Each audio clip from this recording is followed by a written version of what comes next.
Namaste and welcome to Yoga Story Daily Dose of Yoga. We are moving forward with our shoulder series. Today we're talking about downward facing dog.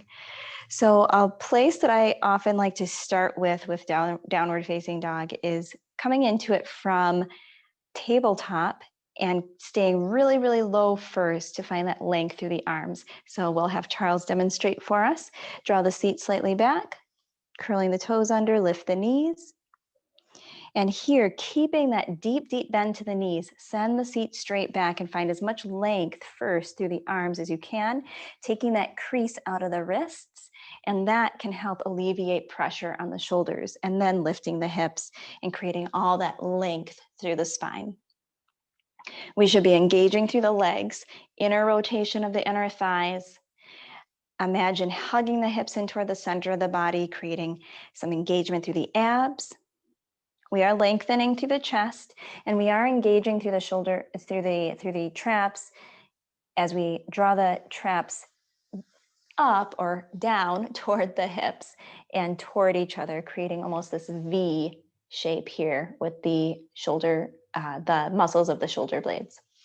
So I'll have you come back. So sometimes what we'll find in downward facing dog is the arms either will not be straight or the elbows will be winged out a little bit. So first I'll have you demonstrate where there's more of a crease through the wrists. So coming to downward facing dog. And a lot of times people will come into downward facing dog. You can even come a little bit more, shift slightly forward with that. Yeah. Their downward facing dog is almost like a altered plank pose where we have too much of a crease through the wrists. The seat is up.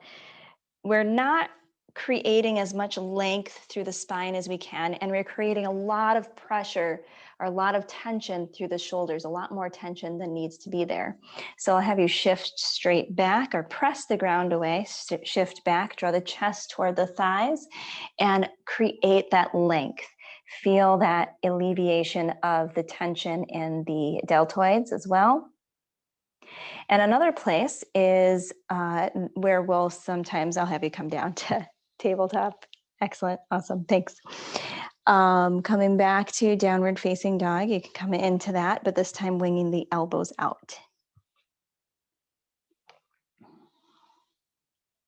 So a lot of times we'll find, because of weaker shoulders, we'll find this sort of winging out of the elbows and that dumping into the shoulders. So we want to create strength through the biceps by drawing the eye of the elbows in toward the thumbs, lengthening the biceps, strengthening the triceps, and then again, drawing the hips straight back, as deep a bend to the knees as you need. You don't have to keep the legs super straight here. Idea is to create that length, decompress the spine, and take tension away from the shoulders, strength into the legs. And I'll have you come back. So those are some tips for you related to the shoulders in downward facing dog. And we will see you back here tomorrow on Yoga Story Daily Dose of Yoga. Thanks so much for watching. Thank you for listening. Peace.